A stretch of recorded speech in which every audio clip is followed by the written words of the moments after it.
He venido aquí a dar una charla que es bastante personal. Hablo de tecnología, pero sobre todo hablo de errores que yo he cometido a nivel profesional y de los cuales he aprendido.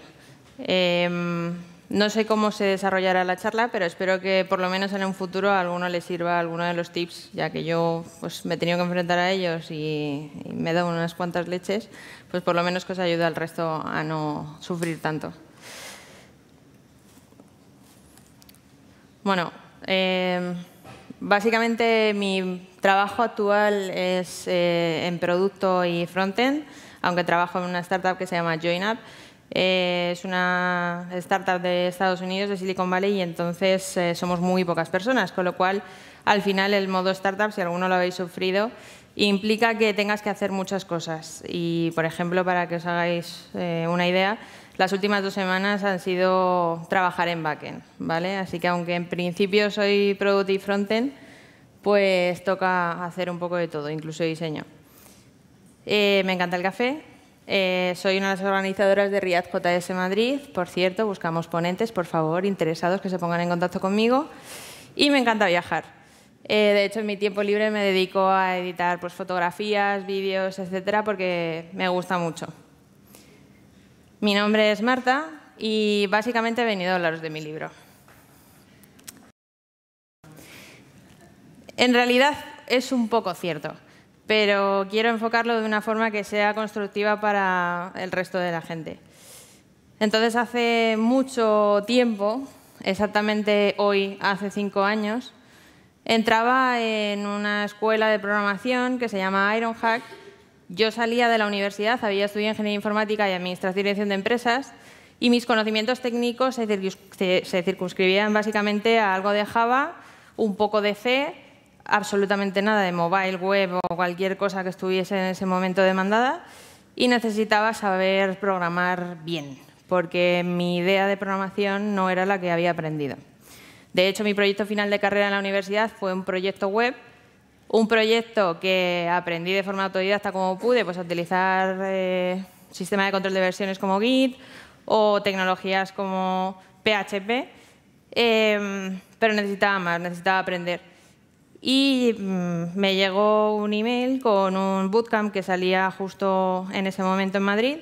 Los profesores eran de lo mejor que había en ese momento y decidí pues, que tenía que apostar por ellos. En ese momento, obviamente, yo acababa de salir de la universidad, no tenía experiencia y mucho menos dinero, con lo cual pues, hablé con ellos y les dije, yo estoy muy interesada en hacer este curso, pero no tengo dinero para pagarlo.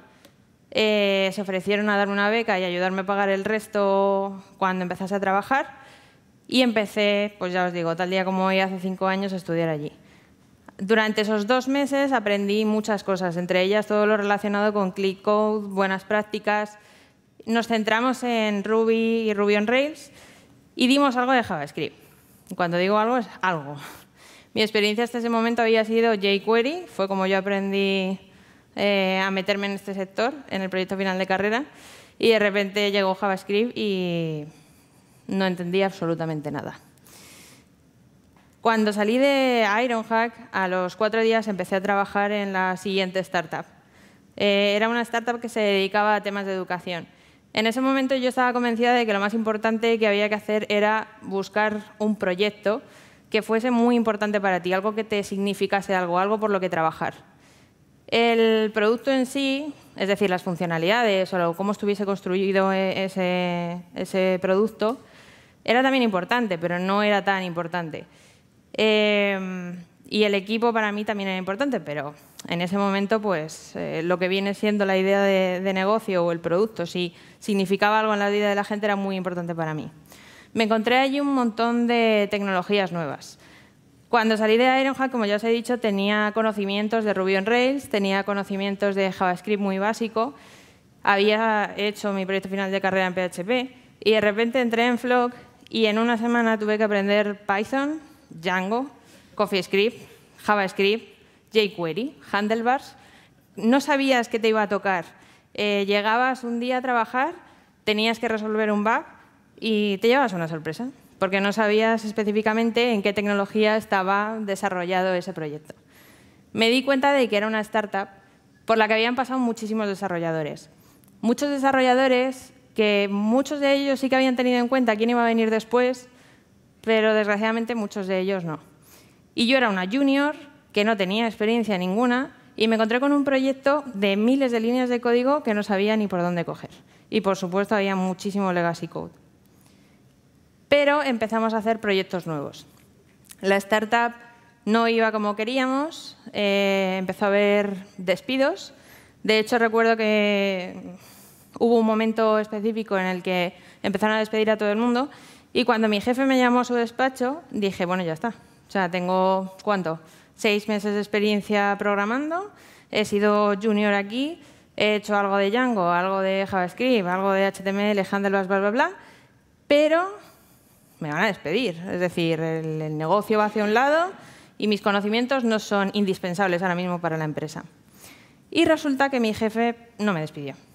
No solo no me despidió, sino que debido al background que tenía, porque había estudiado también Administración y Dirección de Empresas, y sobre todo debido a mi actitud, decidió promocionarme y darme la oportunidad de ser no solo front-end developer, sino también product manager. Específicamente me dijo, eres una persona que se queja, Marta, pero siempre que te quejas vienes con una solución. Y creo que es una actitud que hay que tener frente a los proyectos. Está muy bien quejarse de lo mal que hace la gente todo, de lo malas que son las tecnologías, pero si no eres constructivo con tu equipo, te pasa factura. Y vamos a hablar de ello más tarde. El caso es que JavaScript vino a mí. En cierto momento de la empresa empezamos a hacer proyectos para terceros. Y mi CTO me dijo, mira, tenemos la oportunidad de hacer algo bien hecho, desde cero, utilizando buenas prácticas, algo que tenga sentido. Vamos a pensar qué utilizamos para hacer este proyecto. Yo en ese momento mis conocimientos de JavaScript eran algo más avanzados que cuando empecé, pero os podéis imaginar que no era nada del otro mundo. No lo había tocado en mi vida, excepto un curso que recibí de mano de Alex Fernández, alias Pinchito, y una clase magistral que me dio la grandísima Cata cuando fuimos a visitarla a Bilbao. Y gracias a esos conocimientos y a las ganas que yo tenía de aprender, dije, mira, me parece un buen reto, vamos a ver si podemos hacerlo en Node.js.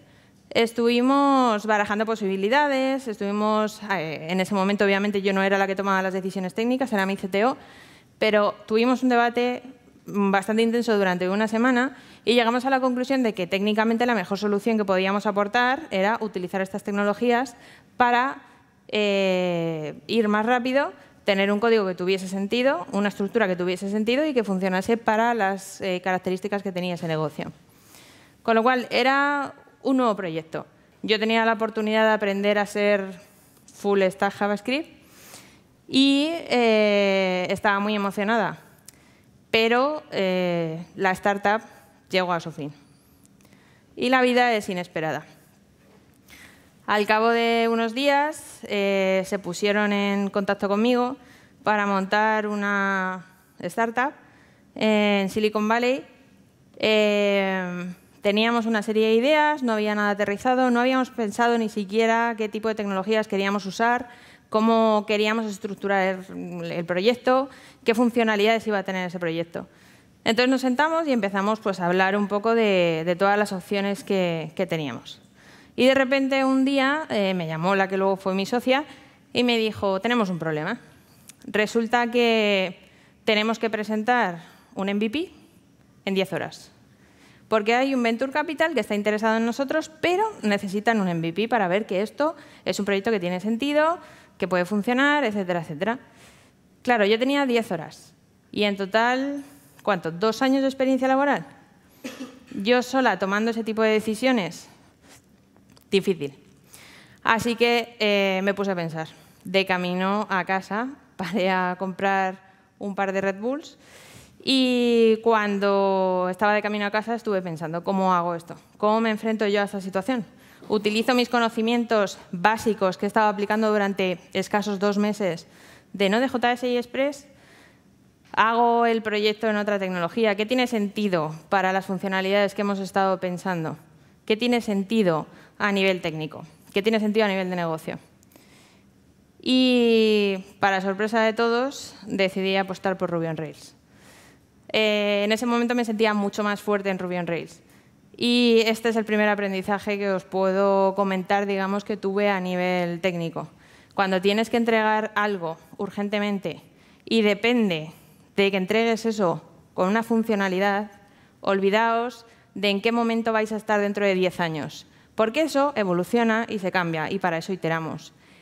Pero es muy importante que en ese momento apostéis por algo si estáis solos encima, porque era mi caso, yo era la única persona técnica en el equipo de 2 personas, necesitáis hacer algo ya. Intentar apostar por algo que tenga sentido, pero con lo que os sintáis cómodos. Y así fue como confundé una startup. Trabajé como no había trabajado en mi vida. Estuve 3 meses en los que básicamente no tuve vida. Me esforcé todo lo que pude porque supe que esa oportunidad era algo que no podía desaprovechar. Y el Venture Capital nos aportó una cantidad solo para poder montar la empresa allí. Un sitio en el que, por temas de negocio, nos venía mejor para montar la empresa. Así que me fui para Silicon Valley, confundé la empresa allí y aprendí muchísimo. Pero era un estilo de vida startup. Es decir, teníamos que fallar rápido para fallar mejor. Con lo cual, cometimos muchísimos errores. Muchísimos. ¿Fue una mala decisión utilizar Ruby on Rails? No lo sé. Yo creo que si la startup hubiese seguido y hubiese evolucionado, nos hubiésemos dado cuenta o hubiésemos llegado a una conclusión específica sobre eso. Es decir, hubiese funcionado o no hubiese funcionado. Pero sí que es verdad que creo que en ese momento era la decisión que teníamos que tomar. A medida que el código iba creciendo, a medida que la funcionalidad iba creciendo y nos acercábamos ya a ese Demo Day que nos ofrecía el Venture Capital para presentar nuestro proyecto, me di cuenta de que necesitábamos aportar una serie de mecanismos que nos dejasen programar con esa velocidad, que nos dejasen reutilizar el código, que nos dejasen, más allá, digamos, de la funcionalidad específica, poder crecer dentro y fuera de la plataforma. Yo en 2014-2015 empecé con Web Components, empecé con Polymer. Me fui a Dublín, participé en el festival de Google que celebran allí, hice un hackathon de Polymer y me gustó mucho. Ya había investigado, había leído sobre Web Components y me parecía algo que tenía mucho sentido. Entonces, pues dije, mira, a lo mejor va siendo hora de meter algo de esto en el frontend que nos ayude a crecer, que nos ayude a fallar rápido y fallar mejor. Y así fue como empecé con Riad. Empezamos a reutilizar componentes, necesitamos ser mucho más rápidos y en ese momento no había muchas empresas que utilizasen Riad y mucho menos Riad con Rails. Pero había ejemplos, funcionaban y tenían muy buenos reviews. Así que apostamos por Riad. Empezamos a crecer muchísimo, la situación es la que es y, una vez más, la vida es inesperada y me tuve que volver a Madrid. La startup no salió como esperábamos, saqué muchísimo aprendizaje de todo eso. Entre ellos, por ejemplo, cuando yo empecé la startup no sabía que iba a tener que enfrentarme a una regulación de Estados Unidos a nivel de servidores y tuve que montar yo sola una arquitectura de servidores que no sabía ni por dónde coger porque obviamente no tenía experiencia, digamos, con servidores. Pero bueno, te metes en una startup y al final, como decía Cata en su charla, te toca seguir nadando. Así que me volví a España y intenté buscar otro trabajo. Un trabajo en el que creciese como desarrolladora, porque mi percepción en ese momento era que había tomado demasiadas decisiones para la experiencia que tenía en ese momento. Me daba pánico seguir enfrentándome a tomar decisiones en empresas cuando yo me sentía que no tenía ese conocimiento para tomar esas decisiones. Tuve esta conversación con muchos amigos y me acuerdo que Alex específicamente me dijo básicamente deja de hacer el idiota. Si estás tomando decisiones y estás haciendo cosas es porque puedes hacerlo, apuesta por ello y vas a aprender. ¿Vas a cometer fallos? Sí, los vas a cometer, pero la idea es que sigas aprendiendo. Así que, a pesar de que yo estaba buscando un puesto de junior en alguna empresa en la que volviese otra vez, digamos, a tomar esa senda del desarrollo y solo desarrollo y pudiese seguir aprendiendo como developer, me encontré con que había una startup que quería contratarme. El challenge era enorme. Buscaban a un CTO. Era una empresa, una startup, que no actuaba como startup. Es decir, tenía unos flujos de trabajo, de comunicación, etcétera, que no eran nada ágiles. Pero más allá de eso, tenían una plataforma muy monolítica, con un código muy poco legible, de hecho, un código que muchas veces estaba en español. Y claro, o sea, era muy difícil encontrar a gente que quisiera entrar en esa startup a trabajar. Porque cuando ellos intentaban buscar a gente que formase parte del equipo y contrataban a alguien, a las 2 semanas o a las 3 semanas de haber empezado a trabajar, muchos se iban. Y llevaban muchos meses siendo 3 desarrolladores con un proyecto que no solo estaba facturando, sino que lo estaban utilizando usuarios de verdad. En ese momento, como ya os he dicho, mis conocimientos técnicos podían ser unos en frontend, pero en backend, sinceramente, pensaba que yo no podía seguir tomando decisiones en ese aspecto porque mi experiencia laboral no era la suficiente. Necesitaba apoyo. Y lo primero que hice fue contratar a un equipo. Tomamos muchas decisiones. Tuvimos que rehacer la plataforma desde cero. Y muchas de esas decisiones fueron erradas, pero otras muchas no. Yo, por ejemplo, tengo la responsabilidad de haber tomado una serie de decisiones durante ese tiempo que marcaron la evolución de este proyecto específicamente.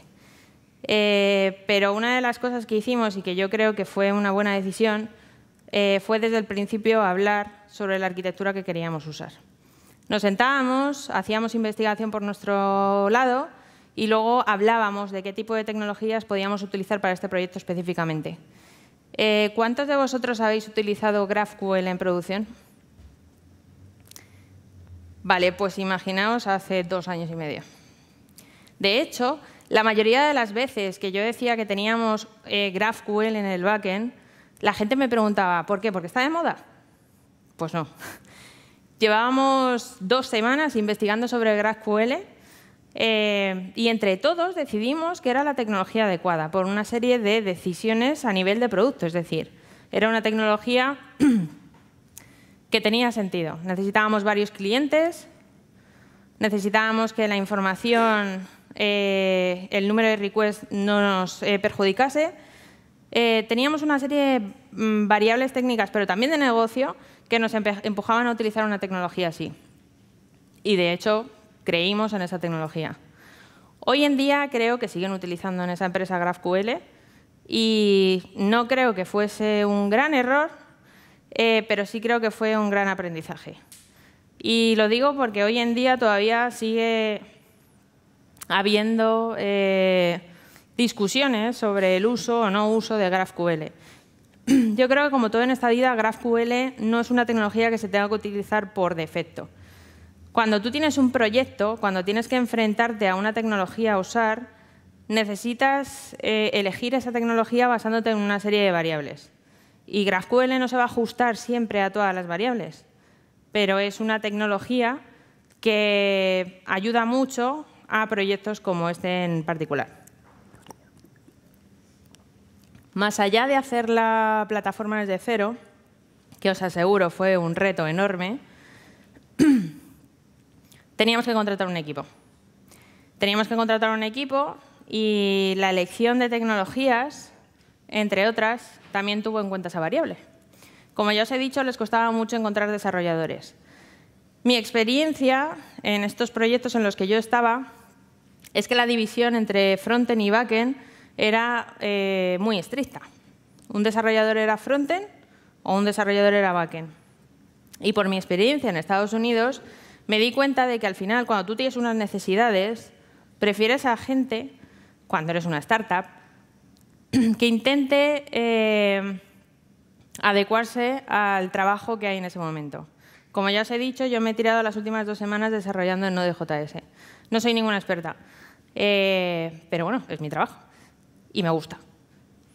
No siempre vas a encontrar a gente que quiera cambiar de un ámbito a otro, pero lo que sí que os digo es que es mucho más fácil encontrar a gente que pueda cambiar de un ámbito a otro si utilizas el mismo stack. Es decir, si tienes que cambiar de Ruby on Rails a JavaScript en un mismo día, el cambio de contexto es enorme para la persona y es mucho más difícil mantener un ritmo. Si tú trabajas con el mismo stack o las mismas tecnologías, perdón, a lo largo del proyecto es mucho más fácil que ese cambio de contexto no sea tan sumamente grave o fuerte. El caso es que tuvimos que tomar muchas decisiones. Cuando yo entré en esta empresa, había 3 desarrolladores que eran los que mantenían esta plataforma, que tenía un código un tanto legacy y que era poco escalable. Y cuando yo me fui, el equipo ya lo conformaban 9 personas. Fue mucho más fácil encontrar equipo, fue mucho más fácil crecer, fue mucho más fácil hacer un código que fuese entendible para esas personas que entraban en esta empresa y quisieran ser productivas lo antes posible. Porque lo peor que puedes hacer es contratar a un desarrollador que se sienta improductivo durante meses, incluso semanas. Se va a ir porque no se va a sentir productivo. ¿Y qué pasa hoy en día? Bueno, hoy en día trabajo en otra startup, como ya os he dicho, es una startup de Silicon Valley que se llama JoinUp y es una startup que se dedica básicamente a temas de inteligencia artificial. Abrimos pues, nuevos canales, marketing, atención al cliente, etcétera, mediante chatbots. Y con todo eso, además, pues tenemos una especie de panel con métricas, etcétera, etcétera, que le aportamos al usuario en tiempo real. Cuando yo llegué a este proyecto, hace un año, pensaba que ya no me iba a volver a tocar lo de hola, monolito, aquí me tienes, las malas prácticas están aquí, etcétera, etcétera, etcétera. Y mucho más con una startup de Silicon Valley. O sea, era algo que no me podía creer. Porque por la tecnología mueren muchos proyectos. Entonces me encontré un monolito hecho con Express, vistas en EJS, con poca facilidad, digamos, para maniobrar a la hora de hacer todas las funcionalidades que queríamos hacer. Y ojo, la tecnología no era el problema. La forma de hacer esa tecnología era el problema.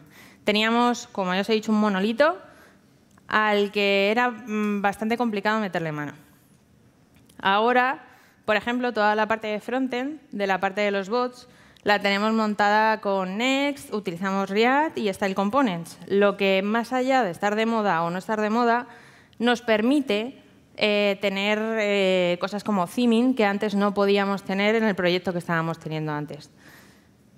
Nosotros trabajamos con empresas. Necesitamos reutilizar componentes y no hacer un proyecto específico para cada empresa, porque si no moriríamos.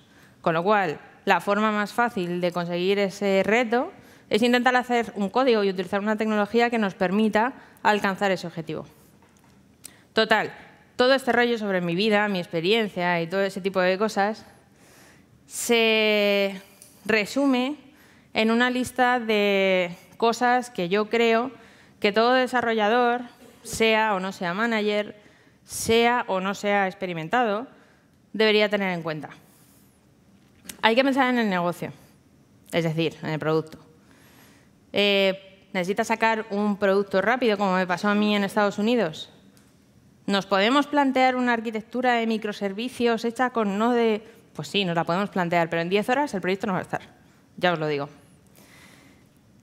Además, hay que pensar, digamos, a nivel de proyecto, es decir, a nivel técnico. ¿Escalará este proyecto a nivel técnico? Sin volvernos locos, sin irnos a dentro de 10 años, pero hay que tener un poco de previsión. La arquitectura, el esquema de la base de datos, todo ese tipo de variables que hay que definir antes de empezar un proyecto, hay que tenerlas en cuenta. Pero es una variable más, no es la única variable. Y, por supuestísimo, hay que pensar en el equipo. Se nos olvida muchas veces que somos humanos. Y ya os digo que vais a necesitar contratar a gente. Vosotros, vuestro manager, La de recursos humanos, o el de recursos humanos, o el de la esquina, me da igual, pero vais a necesitar contratar a gente. Y si las cosas van bien. Y hay que tener cuidado con las tecnologías que se utilizan y, sobre todo, con la forma en la que se utilizan esas tecnologías. Hay mucho sectarismo hoy en día, sobre todo, creo que nos hemos vuelto especialmente sectarios en la parte del frontend. Ahora, si eres de React, eres no sé qué, si eres de Vue, eres no sé cuántos. Bueno, yo no me caso con nadie, por lo menos con tecnologías. Entonces, pues utilizaré una tecnología u otra dependiendo del uso que le tenga que dar a esa tecnología. Pero lo que no puedo hacer bajo ningún concepto es utilizar esa tecnología para hacer las cosas mal. ¿Qué significa esto? No tener buenas prácticas, no intentar en todo momento que tu código sea legible. ¿Por qué? Porque yo me voy de vacaciones y mi compañero, o me voy de la empresa, que es todavía peor, y mi compañero tiene que llegar y entender qué es lo que hay en todo momento en el código. Tiene que entender cómo funciona todo y no se puede volver loco. De hecho, cuando utilizamos GraphQL, a mí había mucha gente que me preguntaba, ¿y no tienes miedo de que la gente no sepa GraphQL? Bueno, pues yo cuando salí de Ironhack, vuelvo a repetir, tuve que aprender 6 tecnologías en cuestión de una semana. GraphQL es JavaScript, señores, o sea, tampoco nos volvamos locos.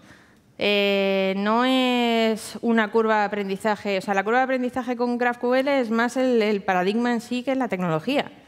Con lo cual, pues sí, puede ser, pero para una persona a lo mejor que no tiene suficiente experiencia con Node, va a tener el mismo problema con Node, va a tener que aprenderlo. Entonces, no era un problema en sí. Pero sí que me preocupaba que el equipo que yo contratase no estuviese preparado o no quisiera enfrentar la decisión de esas tecnologías. Y digo esto porque para mí las tecnologías no las decide una persona, o no debería. Debería decidirlas un equipo. La forma en la que yo trabajo día a día o intento trabajar es utilizando mucho el debate. Yo tengo un montón de debates con mi equipo, aportamos cada uno una solución, a veces coincidimos, a veces no, a veces se nos va de madre, pero intentamos llegar a una solución que tiene sentido. Y muchas veces, aunque tú te creas que sabes mucho, va a llegar otra persona y va a demostrar que en ese caso ha pensado una solución que sirve más, con lo cual hay que tenerla en cuenta.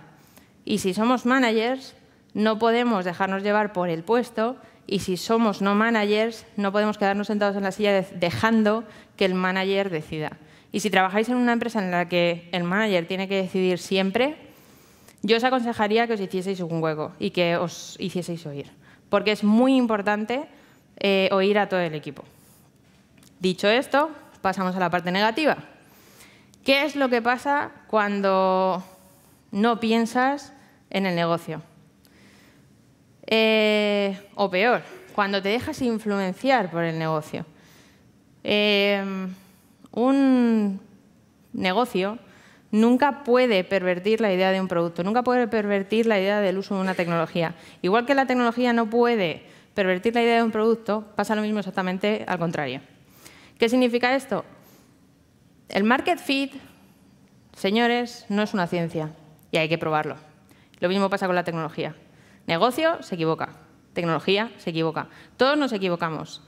Lo que hay que hacer es intentar tener en cuenta ciertas variables, pero jamás hacer que una variable pese por encima de la otra si no hay razones suficientes de peso. A nivel de proyecto, obviamente, y esta es la frase típica de siempre, no hay que hacer sobreingeniería. Bueno, es muy difícil saber cuándo estás haciendo sobreingeniería y cuándo no la estás haciendo, ¿no? A todos nos ha pasado, o seguramente os pasará si no os ha pasado todavía, porque es ley de vida, que vais a montar un proyecto, vais a montar un side project o lo que sea, y de repente empiezas, bueno, os voy a montar unos microservicios aquí, que no sé qué. Bueno, o sea, relax. Vamos primero a ver qué funciona, vamos primero a ver cómo lo enfocamos y demás, y luego ya a ver cómo escala, ¿no? No hay que volverse loco en ese sentido. Es mejor ir iterando poco a poco, viendo qué déficits tiene tu proyecto, viendo cómo se puede mejorar. Y para eso, lo mejor es el equipo. ¿Por qué? Porque con esos debates vas a conseguir hacer que tu proyecto itere solo y se solucione prácticamente solo. Pero sobre todo también a nivel de equipo no te puedes dejar llevar por modas. A mí me ha ocurrido unas cuantas veces por ejemplo, en la empresa en la que estaba antes, decidimos utilizar PostCSS. ¿Por qué? Pues no sé, porque pensaba que era lo que teníamos que utilizar. Seguramente me equivoqué, y eso fue decisión mía, propia. Yo ahora mismo estoy utilizando Style Components en el equipo en el que estoy ahora mismo. Y no digo que siempre haya que utilizar algo. Digo que en mi caso, Style Components me da la vida. Digo que en mi caso he decidido utilizar Style Components, pero no significa que vosotros sí o sí tengáis que utilizar esa tecnología en especial. He oído en varias charlas cosas del estilo de no uséis esto o tener cuidado con esto, tal. Lo siento, pero nadie sabe el 100% de la situación, nadie conoce el 100% de los casos. Y la tecnología depende del proyecto. No solo, como habéis visto, hay un montón de variables, pero depende del proyecto. Así que, por favor, dejemos de utilizar frases del tipo yo nunca haré esto con X tecnología, porque es un error.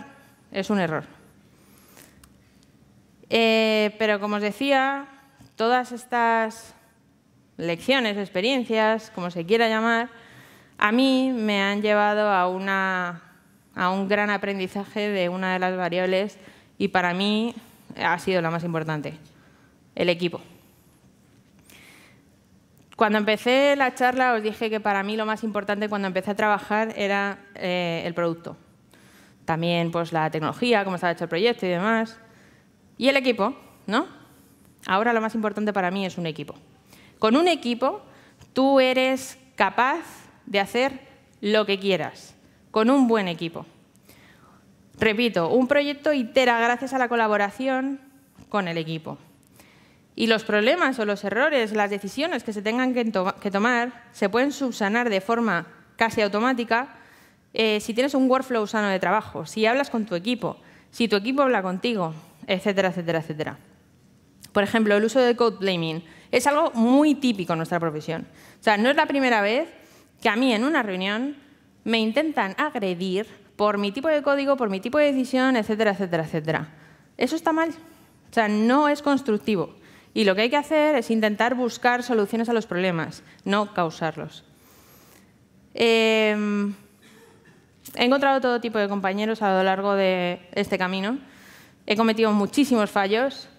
También he cometido muchos aciertos y hoy en día, por ejemplo, estoy muy orgullosa del equipo con el que trabajo y, sinceramente, si tenéis que apostar por algo, yo apostaría por intentar tener un equipo con el que podáis debatir, con el que podáis crecer profesionalmente y con el que podáis compartir no solo el día a día del trabajo y las decisiones, sino también formas de pensar, formas de afrontar la tecnología, el aprendizaje, etc.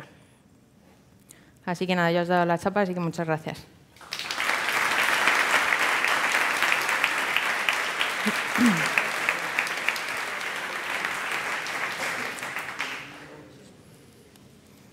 No sé si tenéis alguna pregunta o algo. O... Fácil y sencilla, Elena, que te veo venir. ¿Qué consideras importante durante un proceso de onboarding? Basado en tu experiencia, en experiencias positivas y negativas que hayas tenido. Sí. Recientemente he tenido un problema relacionado con eso. El onboarding es una parte fundamental para que una persona se sienta cómoda. Puedes contratar a una persona que técnicamente sea increíble, pero si no le haces un onboarding correcto, y no estoy hablando como manager, estoy hablando como compañera, ¿vale? Si no le ayudas a situarse, si no le ayudas a entender dónde están las cosas, cómo tiene que afrontar cierto tipo de situaciones diarias, tan tontas como una daily o el tipo de comunicación que se usa, etcétera, etcétera, etcétera, seguramente perdáis a esa persona. Y seguramente perdáis un activo que tiene muchísimo valor.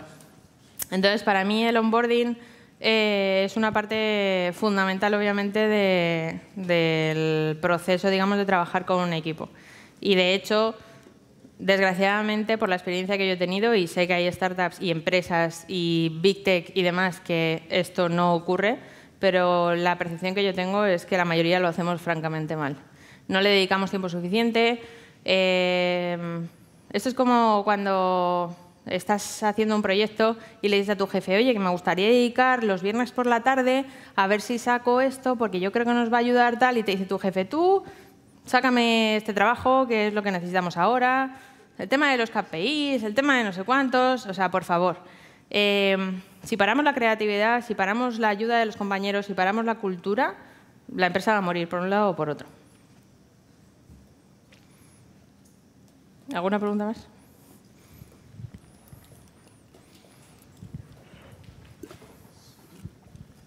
Has hablado de tecnologías de desarrollo, pero de testing, supongo en startups, entre poco y nada. Sí, no, bueno. Y de integración continua, deployments y todo eso, tampoco os habla mucho que os habéis encontrado. A ver, yo tengo un problema.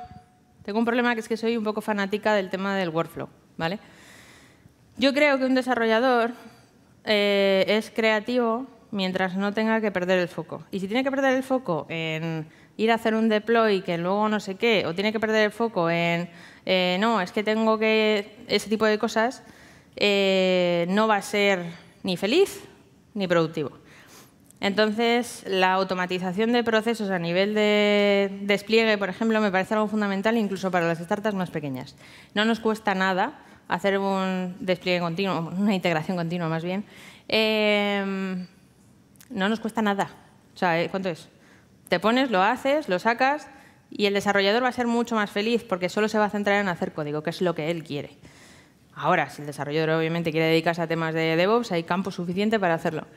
Pero yo creo que tienes que facilitarle la vida a tus compañeros. Yo, por ejemplo, trabajo con varias personas en mi empresa, pero es verdad que pues, ayer, por ejemplo, nos estábamos pegando con temas de Docker para facilitarnos la vida en el proyecto este que os he comentado que tenemos en el backend. Llevamos unos días que nos estábamos volviendo locos porque al final teníamos que hacer mucho cambio de contexto y demás para poder trabajar tranquilos. ¿Y qué le dedicas? Un par de horas. Lo haces. Y la semana que viene vas a ser mucho más feliz porque tienes todas las herramientas para poder centrarte en sacar funcionalidad y en hacer el código. Con lo cual, soy tremenda defensora de la integración continua. El despliegue continuo es más complicado. Pero también te diré que, aunque soy muy fan de los test, no soy un ejemplo a seguir en ese sentido.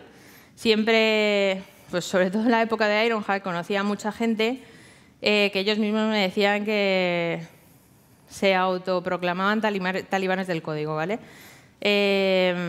Yo soy más de producto, es decir, soy desarrolladora, me gusta la tecnología, pero mi experiencia ha sido en startups. Es verdad que yo nunca he trabajado en una big tech. En algún momento me llegará ese momento y podré probar y seguir experimentando y seguir aprendiendo. Pero por la experiencia que yo he tenido en startups, una cobertura de test es necesaria. Ahora, ¿hasta qué punto? No puedes parar de hacer funcionalidad por hacer una cobertura del test del 99%. O esa es mi opinión. Al respecto de esto hay un montón de opiniones distintas y demás, pero yo creo que depende mucho del contexto en el que trabajes. Hay contextos que te permiten tener una cobertura de test enorme y contextos en los que no. Yo, por los trabajos que he tenido, ha sido bastante complicado y, de hecho, pues intentábamos paliar la falta de cobertura de test en pues esos ratos que te digo que teníamos, pues a lo mejor los viernes por la tarde, le metíamos una mano, o teníamos un rato libre porque no teníamos más tareas en ese momento, pues le metíamos una mano. Y es lo que hacemos hoy en día. ¿No es la mejor praxis? Seguramente no. Pero como ya te digo, no soy ningún ejemplo a seguir. Aquí hay un montón de gente que es mucho más experta que yo en ese sentido y os pueden ayudar más. Pero esa es mi humilde opinión. ¿Qué opinas del poder de la tecnología para contratar gente? Por ejemplo, si tú sacas un proyecto y dices que lo vas a hacer con jQuery, pues mucha gente se va a echar atrás. Y si eliges una cosa más popular, pues va a haber más gente que va a querer trabajar contigo. ¿Cómo lo ves? A ver, yo creo, una vez más, que las modas no tienen que empujar tu proyecto a utilizar una tecnología u otra. Pero como ya he dicho, el tema del equipo tiene que ser una variable más a tener en cuenta. Si yo utilizo una tecnología tipo Elixir, que puede ser increíble, puede ser muy potente, pero ¿cuántos desarrolladores de Elixir hay? Me refiero, es muy difícil encontrar gente que pueda utilizar esa tecnología ahora mismo. ¿Con un periodo de aprendizaje? Sí. ¿Pero tu empresa puede dedicar recursos suficientes para paliar ese aprendizaje? Si puede, perfecto. Es una variable que no tienes que tener en cuenta. Pero si no puede, estás en un problema. Porque cuando quieras montar tu empresa, si no tienes recursos suficientes, no vas a poder enfrentarte a contratar a gente porque no vas a encontrar. Entonces, yo por eso, porque me encanta JavaScript, porque creo que es una tecnología que a mí me ha dado la posibilidad, y sé que a mucha gente no le gusta ese término, de ser full stack, a mí me gusta hacer backend de vez en cuando. ¿Me gusta más el front? Sí. Pero me gusta hacer backend de vez en cuando y gracias a esto puedo. Si no, tendría que estar al día de diferentes tecnologías, etcétera, etcétera. Entonces es muy complicado. Yo creo que JavaScript te da las herramientas suficientes como para apostar por ello en muchos de los proyectos que hay hoy en día. Ahora, si tu proyecto no vale para esa tecnología, obviamente tienes que elegir otra y tienes que tener en cuenta una serie de variables, entre ellas el equipo, pero nunca dejarte llevar por eso. ¿Alguna pregunta más?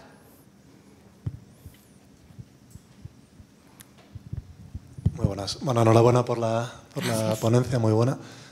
Te quería comentar, has llegado a utilizar la palabra sectarismo, ¿no? Cuando nos dedicamos a una zona o a otra. Estoy completamente de acuerdo, ¿no? Que hay que evitar limitarse.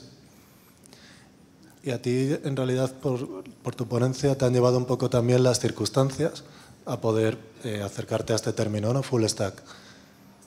¿Cómo lo fomentas tú con tu equipo? Que la gente no se encasille o que no se quiera autolimitar, ¿no? Con la tecnología.